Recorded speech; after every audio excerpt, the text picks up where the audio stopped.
ദൈവനാമത്തിൽ മഹത്വമുണ്ടാകട്ടെ. യെശയ്യാ പ്രവാചക പുസ്തക പഠനത്തിലേക്ക് സ്വാഗതം. നാളെ നടത്തേണ്ടിയിരുന്ന പുതിയ നിയമസഭ എന്ന പഠനം ഇന്ന് വൈകുന്നേരം 4 മണിക്ക് തന്നെ ലഭ്യമാണ്. താല്പര്യമുള്ളവർക്ക് വൈകുന്നേരം കേൾക്കാം, അല്ലെങ്കിൽ നാളെ തന്നെ അത് കേൾക്കാം. യെശയ്യാ പ്രവാചകന്റെ പുസ്തക പഠനത്തിലേക്ക് സ്വാഗതം. 17ാമത്തെ അവതരണത്തിലാണ് നാം ഇപ്പോൾ നിൽക്കുന്നത്.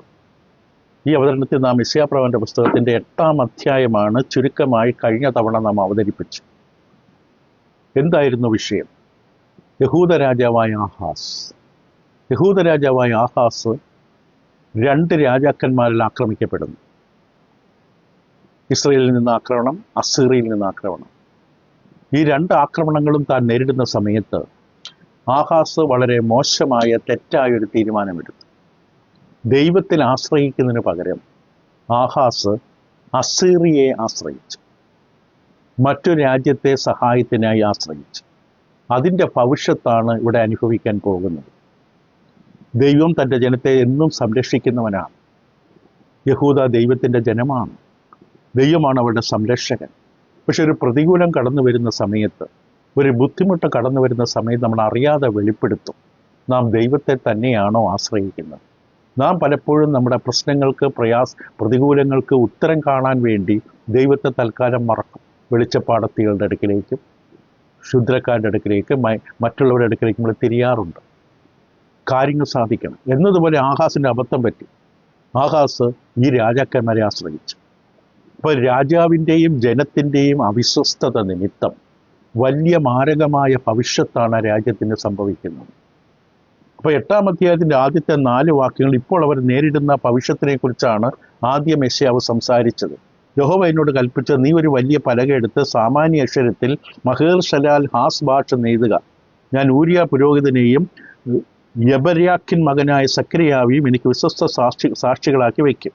ഞാൻ പ്രവാചകരുടെ അടുക്കൽ ചെന്ന്, അവൾ ഗർഭം ധരിച്ചൊരു മകനെ പ്രസവിച്ച് യഹോവ എന്നോട്, അവനെ മഹേർ ശലയിൽ ഹാസ്ബാസ് എന്ന് പേർ വിളിക്കുക. ഈ കുട്ടിക്ക് അപ്പ അമ്മ എന്ന് വിളിപ്പാൻ പ്രായമാകും മുമ്പേ ദമസ്കോസിലെ ധനവും സമരിയയിലെ കൊള്ളയും അസൂർ രാജാവിൻ്റെ അടുക്കിലേക്ക് എടുത്തുകൊണ്ടു പോകും. അപ്പോൾ ഇപ്പോൾ അവർ നേരിടുന്ന എന്താണ് പ്രശ്നം എന്നുള്ളത് ആദ്യത്തെ 4 വാക്യങ്ങളിൽ കാണാം. തുടർന്ന് 5 മുതൽ 10 വാക്യങ്ങൾ ഇതിൻ്റെ ഈ തെറ്റായ തീരുമാനത്തിൻ്റെ അനന്തര ഫലമായി വന്നു ഭവിക്കുന്ന വലിയ വിശാലമായിട്ടുള്ള ഭവിഷ്യത്തിനെക്കുറിച്ചും 5 മുതൽ 10 വരെ വാക്യങ്ങളിൽ കാണാം. കാരണം ഇവർ ആശ്രയിച്ച രാജ്യം തന്നെ ഇവർക്ക് ശിക്ഷാവിധി ഒരുക്കും, ഇവരെ നശിപ്പിക്കും, അസീറിയ. എന്നിട്ട് 11 മുതൽ 22 വാക്യങ്ങളിൽ 8ാമത്തേത് നമ്മൾ പൊതുവായി പഠിക്കേണ്ട കാര്യങ്ങൾ നമുക്ക് കാണാൻ സാധിക്കും. ഇവിടെ 11ാം വാക്യത്തിൽ യെശയ്യാ വളരെ വ്യക്തമായിട്ട് പറയുന്നു, ഞാനിത് സ്വന്തം ആലോചനകളല്ല പറയുന്നത്, യഹോവ ബലമുള്ള കൈകൊണ്ട് എന്നെ പിടിച്ച് എന്നോട് അരുളി ചെയ്തത്. ഇപ്പം ദൈവത്തിൻ്റെ ശബ്ദം, ദൈവത്തിൻ്റെ ആലോചനയാണ് യെശയ്യാവ് നൽകുന്നത്, തൻ്റെ സ്വന്തം ആലോചനയല്ല. ഇവിടെ വ്യക്തമായിട്ട് ദൈവം പറഞ്ഞു, നിങ്ങൾ ദൈവമക്കളായ നിങ്ങളുടെ ഭയം ഞാനായിരിക്കണം.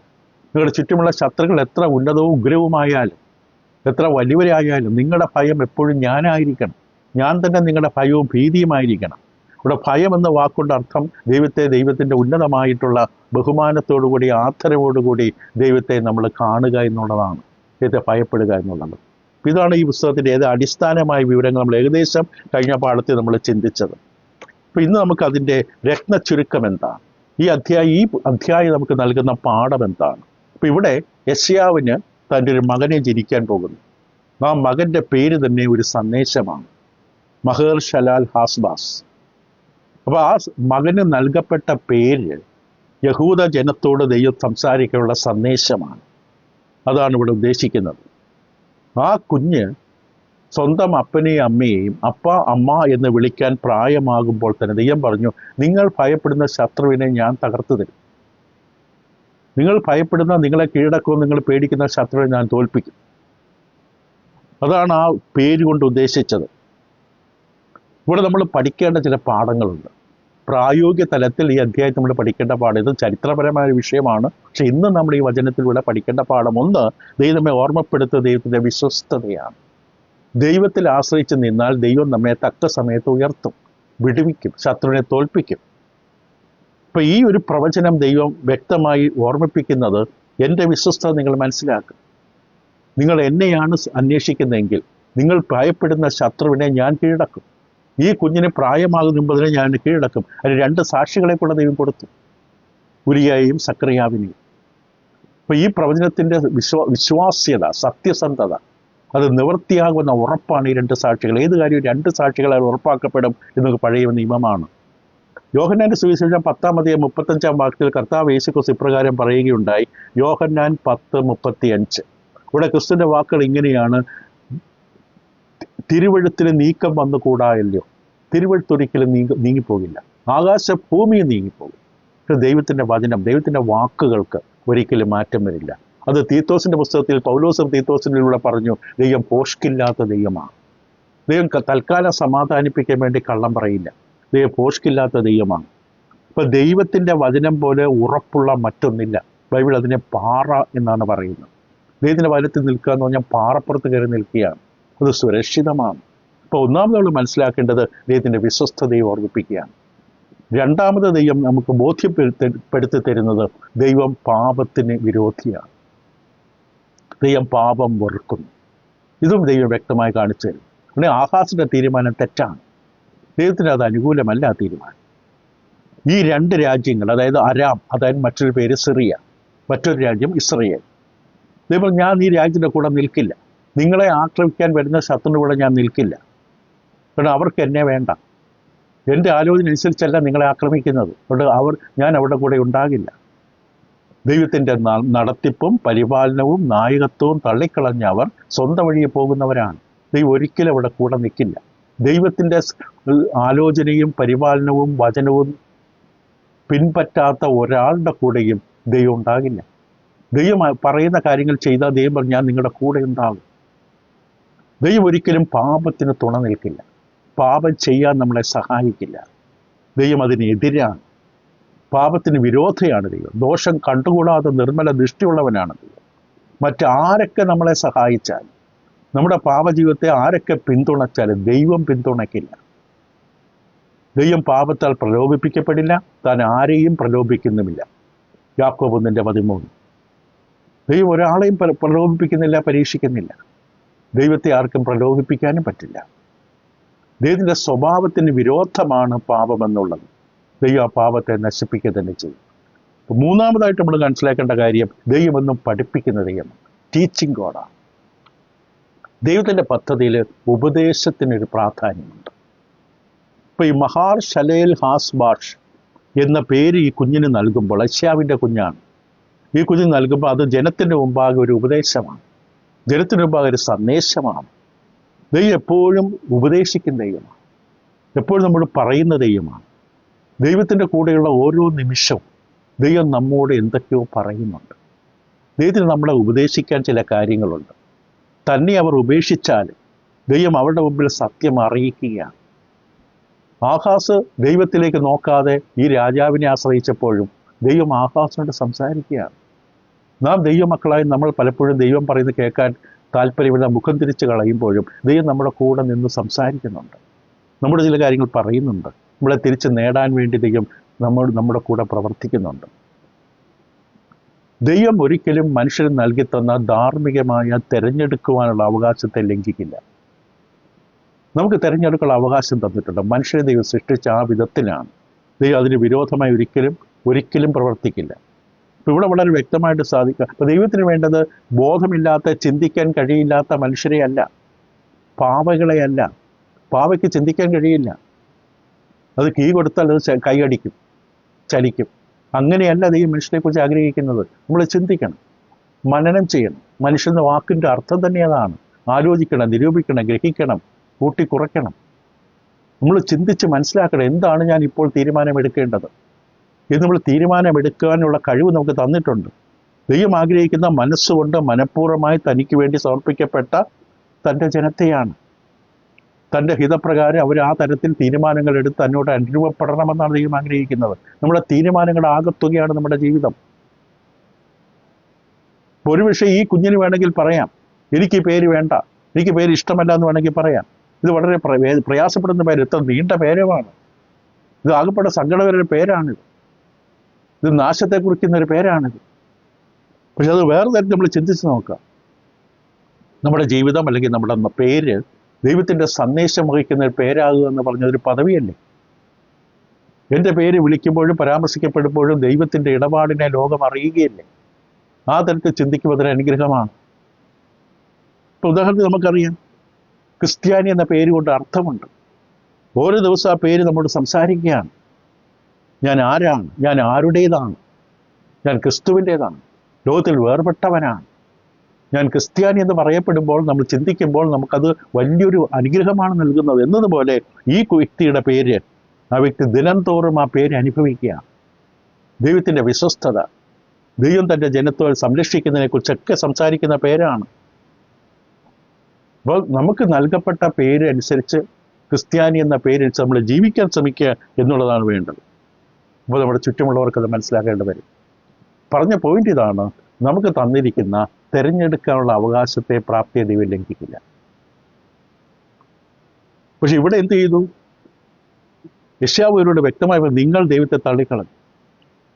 ശാന്തമായി ഒഴുകുന്ന ശിലോഹാം വെള്ളം, അത് നിങ്ങൾക്ക് വേണ്ട. അതുകൊണ്ട് നിങ്ങൾക്ക് എന്താ സംഭവിക്കാൻ പോകുന്നത്? കുത്തി ഒഴുകുന്ന യൂഫ്രട്ടീസ് നദി നിങ്ങളെ വിഴുങ്ങാൻ പോവുകയാണ്. ഒന്നുകിൽ ശിലോ അല്ലെങ്കിൽ യൂഫ്രട്ടീസ്. ഇതാണ് ഈ അധ്യായത്തിലെ വിഷയം. ശാന്തമായി ഒഴുകുന്ന ശിലോഹാം വെള്ളം, അത് നിങ്ങൾ നിഷേധിച്ചപ്പോൾ കുത്തി ഒഴുകുന്ന യൂഫ്രട്ടീസ് ആണ് നിങ്ങളെ മുക്കാൻ പോകുന്നത്. ശാന്തമായി ഒഴുകുന്ന ശിലോഹാം വെള്ളം ദൈവത്തിൻ്റെ ചിത്രമാണ്. നിങ്ങൾ ദൈവത്തെ തള്ളിക്കളഞ്ഞിട്ട് ശാന്തമായി, അനുഗ്രഹത്തോടെ, കൃപയോടുകൂടി നിങ്ങളെ അനുഗ്രഹിച്ച് നടത്തുന്ന, സന്തോഷവും സമാധാനവും രക്ഷയും ബലവുമെല്ലാം നൽകുന്ന ഈ ശാന്തമായി ഒഴുകുന്ന ശിലോഹാം വെള്ളം അഥവാ ദൈവത്തെ നിങ്ങൾ തള്ളിക്കളഞ്ഞിട്ട് ദൈവത്തോട് മത്സരിക്കുമ്പോൾ നിങ്ങൾക്ക് ലഭിക്കാൻ പോകുന്നത് എന്താണ്? കുത്തി ഒഴുകുന്ന യൂഫ്രട്ടീസാണ്. നിങ്ങളെ മുക്കിക്കളയും. നിങ്ങളെ എവിടെയാണോ ആശ്രയിക്കുന്ന ആ വിഷയം തന്നെ നിങ്ങളെ തകർത്ത് കളയും.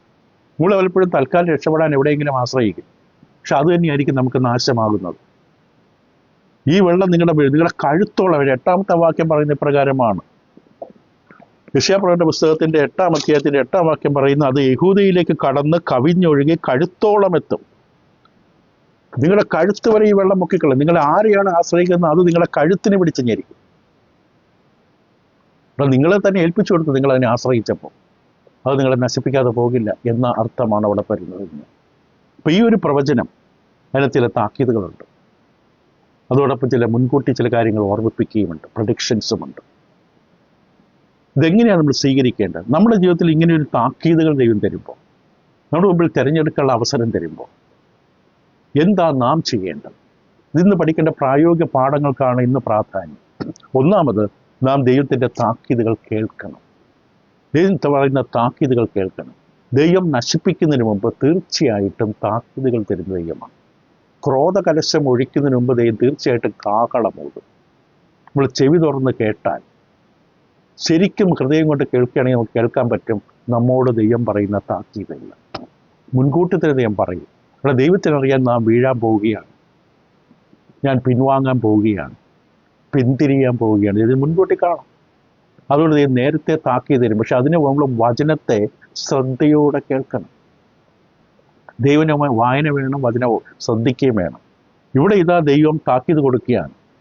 ദൈവം നശിപ്പിക്കുന്നതിന് മുമ്പ് താക്കീത് കൊടുക്കും. ദൈവത്തിൻ്റെ ന്യായവിധി എപ്പോഴും കരുണയിൽ പൊതിഞ്ഞതാണ്. ദൈവത്തിന് വേദനയുണ്ട് നമ്മെ നശിപ്പിക്കുമ്പോൾ, സങ്കടമുണ്ട് നമ്മളെ ശിക്ഷിക്കുമ്പോൾ. പക്ഷെ ദൈവത്തിന് വേറെ വഴിയില്ല. നീതിമാനായ ദൈവമാണ്. ദൈവത്തിൻ്റെ ന്യായവിധി എപ്പോഴും കരുണയിൽ പൊതിഞ്ഞതാണ്. ഇപ്പം ദൈവം അവരോട് പറയുന്നത് അവർ കേൾക്കാൻ സാധിച്ചിരുന്നെങ്കിൽ അവർ തീർച്ചയായിട്ടും പിന്തിരിഞ്ഞേനെ, മാനസാന്തരപ്പെട്ടേനെ. അതാണ് ദൈവം ആഗ്രഹിക്കുന്നത്. 1000 മൈലുള്ളൊരു യാത്രയായാലും അത് ആരംഭിക്കുന്ന ഒരു ചുവടിൽ നിന്നാണ്. The journey of 1000 miles begins with 1 step. ഒറ്റ ചുവടിൽ നിന്നാണ് അത് ആരംഭിക്കുക, പിന്നീട് അടുത്ത ചുവട്. അതേപോലെ ദൈവത്തിലേക്ക് തിരിച്ചു വരിക എന്ന് പറയുന്ന പ്രക്രിയ ആരംഭിക്കുന്നത് ദൈവം പറയുന്നത് കേൾക്കുമ്പോഴാണ്. ദൈവം പറയുന്നത് കേൾക്കുന്നവർക്ക് മാത്രമേ തിരിച്ചു വരാൻ പറ്റുകയുള്ളൂ. അതുകൊണ്ട് ദൈവം പറയുന്നത് എനിക്ക് കേൾക്കാൻ പറ്റില്ല എന്ന് പറയരുത്. നമ്മൾ ശ്രദ്ധിച്ചാൽ കേൾക്കാം, മനസ്സ് വെച്ചാൽ കേൾക്കാം. നമ്മൾ 1-ാം അധ്യായത്തിൽ കണ്ടു, നിങ്ങൾ മനസ്സ് വെച്ച് കേട്ടനുസരിക്കുന്നതിന്.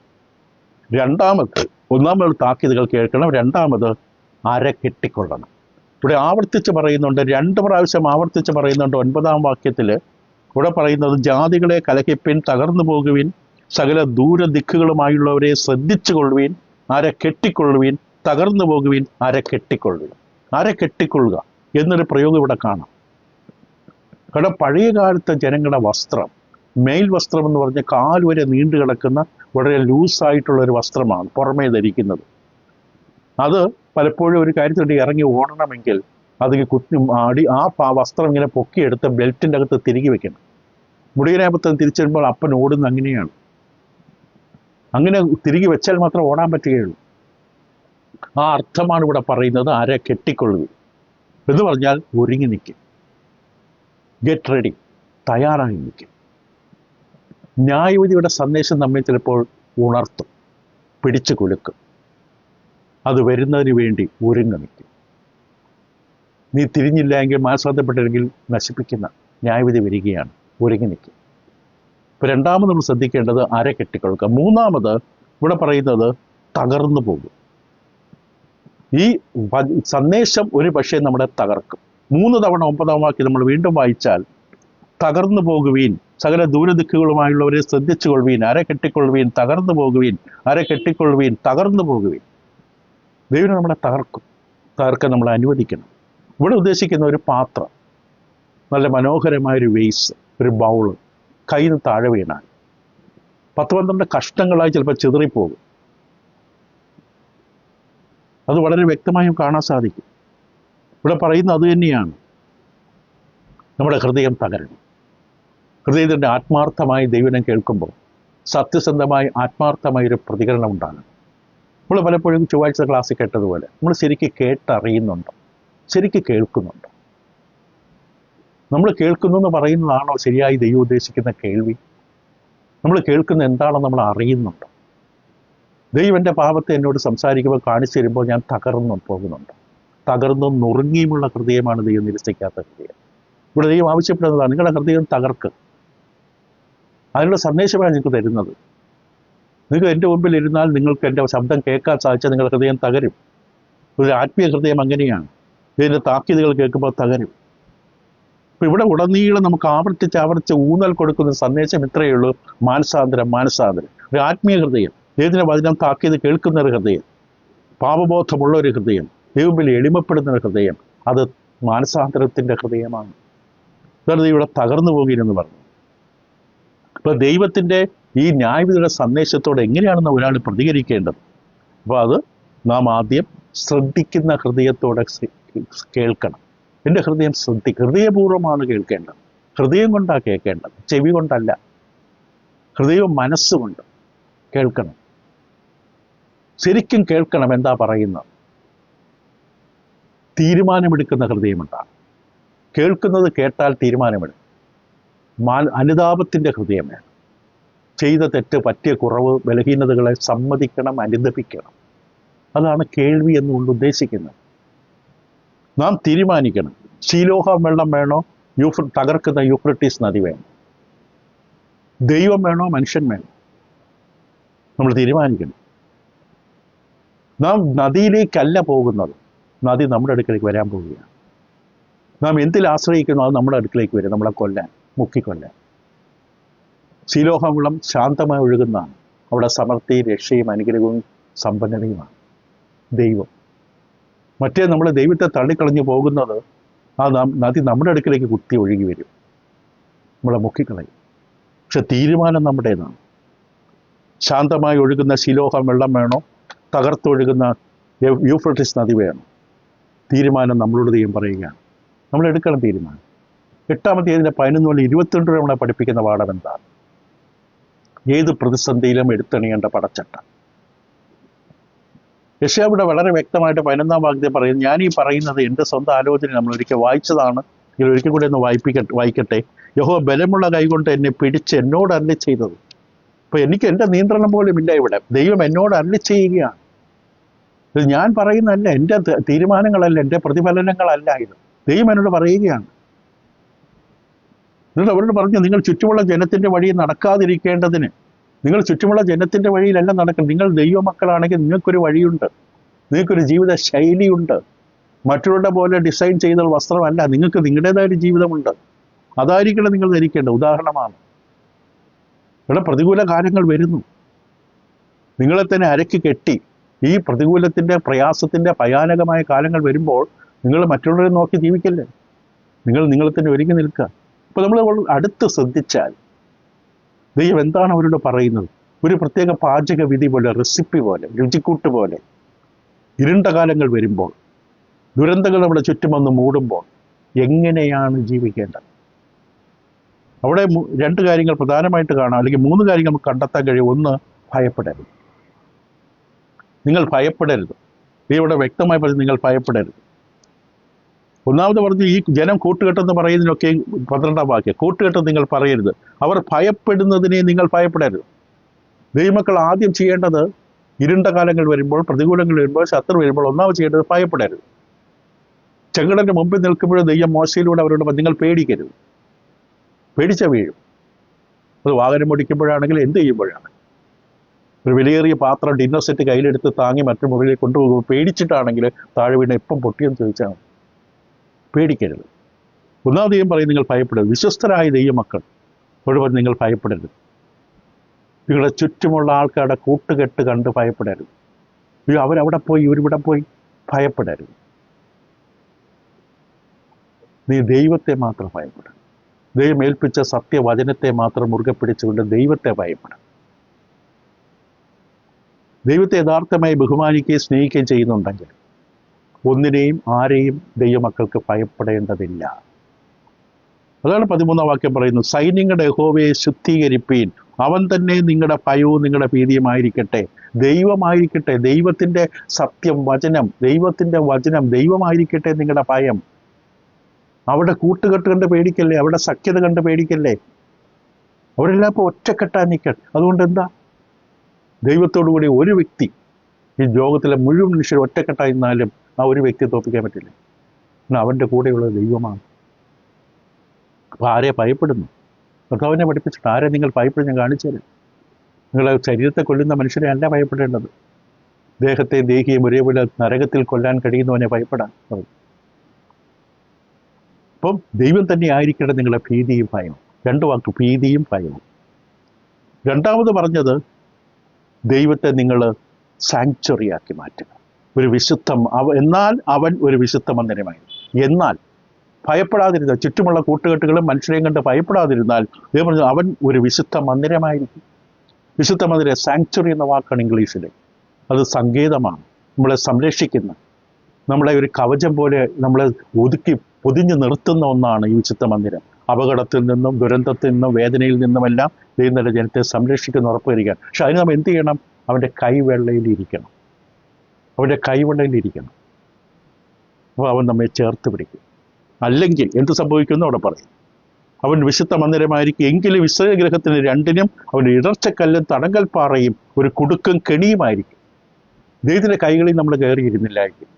ദൈവത്തെ വിശുദ്ധ മന്ദിരമാക്കി ജീവിതത്തിൽ അവനെ ഭയവും ഭീതിയുമാക്കി വെച്ചില്ലെങ്കിൽ ദൈവം ഞാൻ തന്നെ നിങ്ങൾക്കൊരു കുടുക്കും കെണിയും ഇടർച്ചക്കല്ലും തടങ്കൽപ്പാറയുമായിരിക്കും.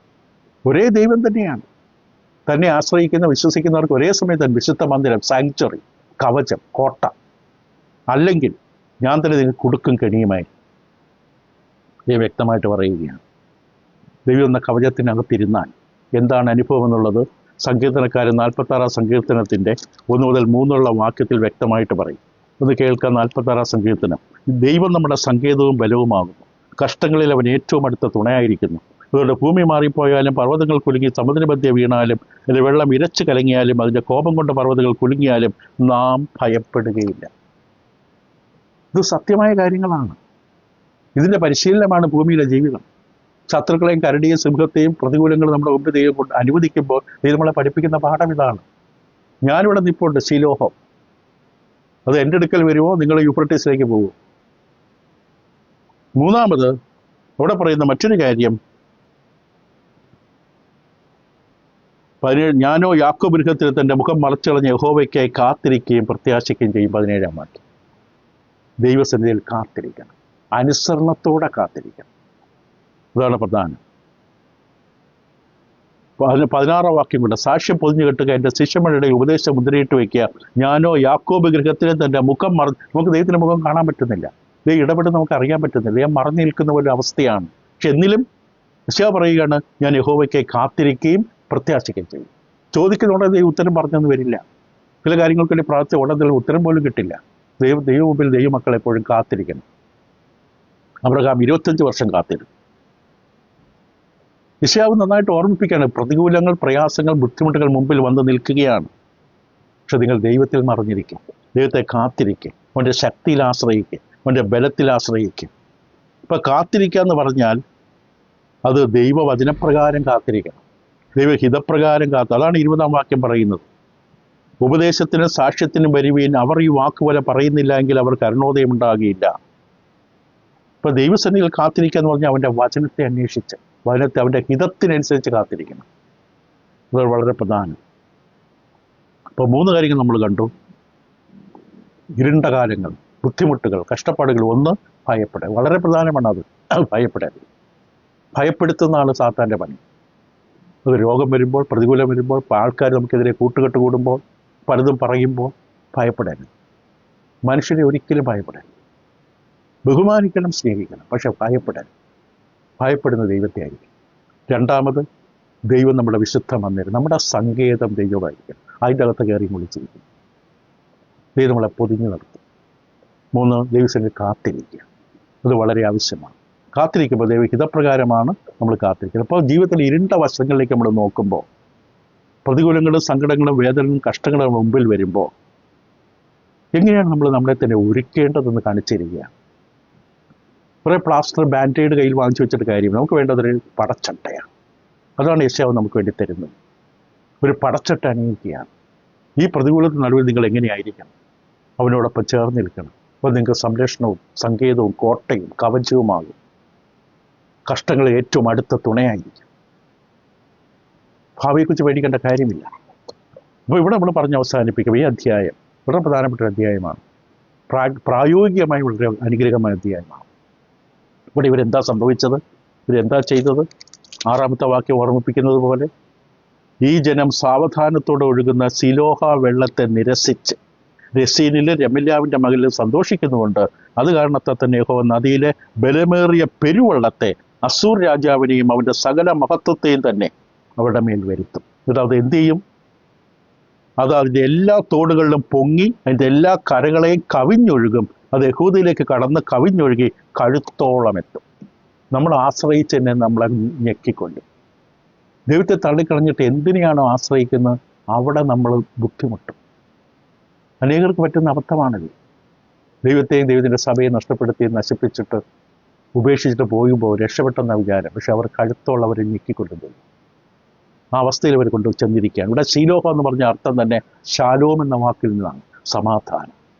ദൈവം തന്നെ അവതരിപ്പിക്കുന്ന സമാധാനത്തിൻ്റെ ദൈവമാണിത്. ഈ സിലോഹം വെള്ളം സമാധാനമാണ്, സമാധാനത്തെ ഒഴുകുന്നൊരു വെള്ളമാണ്. ദൈവത്തിൻ്റെ ജനത്തോട് പറയും, നിങ്ങൾ എന്നിലേക്ക് തിരിയുക, ഞാൻ നിങ്ങൾക്ക് സമാധാനം തരാം, എന്നിൽ ആശ്രയിക്കുക. അനുപരി ഇവരെന്ത് ചെയ്തു? അവർ തിഗ്ലത്ത് പിലേസറും അസീറിയ രാജ്യങ്ങളിൽ ആശ്രയിച്ചു. ഇതൊരു ദൈവം അവരുടെ 7-ാമത്തെ വാക്യം പറയുന്ന പോലെ എന്ത് സംഭവിപ്പിച്ചു? അത് കാരണത്താൽ തന്നെ, അതുകൊണ്ട് നിങ്ങൾ ഈ തീരുമാനം തെറ്റായി എടുത്തത് കൊണ്ട് യഹോവ നദിയിലെ ബലമേറിയ പെരുവെള്ളത്തെ, അതാരാണ്? അസൂർ രാജാവിനെയും അവൻ്റെ സകല മഹത്വത്തെയും തന്നെ ഞാൻ നിങ്ങളുടെ മേൽ വരുത്തും. തീരുമാനങ്ങൾ ഭവിഷ്യത്ത് കൊണ്ടുവരുന്നതാണ്.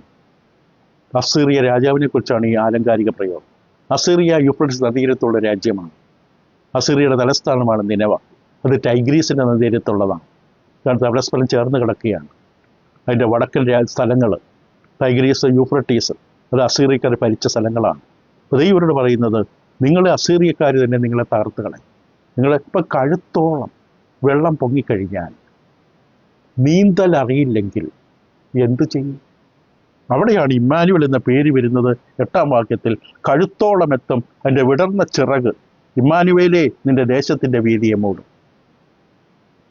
ഇമ്മാനുവേൽ പുതിയ നമുക്കറിയാം, കർത്താവ് യേശുവിനെ കുറിച്ച് പറഞ്ഞ പ്രയോഗം, ദൈവം നമ്മോട് കുറിച്ച്. ഇവിടെ നമ്മൾ പറയുന്നത് ദൈവം എൻ്റെ കൂടെ, ഇത് പറയുന്ന അവസ്ഥ. ദൈവത്തെ നീ വിളിക്കും. ഇതിനെക്കുറിച്ച് നമുക്ക് അടുത്ത പഠനത്തിൽ നമ്മൾ കാണാൻ പോകുന്നത് ഇമ്മാനുവലിൻ്റെ പ്രത്യക്ഷതയെക്കുറിച്ചാണ്. 9-ാം അധ്യായം 1 മുതൽ 7 വരെ. ഈ അനുഗ്രഹീത പുസ്തകം തന്നെയാണ് യെശയ്യാപ്രവാചകൻ. ഇതിലടങ്ങുന്ന പ്രായോഗിക പാഠങ്ങൾ നമുക്ക് വളരെ ആവശ്യമാണ്. ഇത് നിങ്ങളെ സഹായിക്കട്ടെ. വീണ്ടും കേൾക്കുക, വീണ്ടും വായിക്കുക, ഈ പുസ്തകം പരിചയപ്പെടുക. പ്രതികൂലങ്ങൾ എങ്ങനെ നേരിടണം?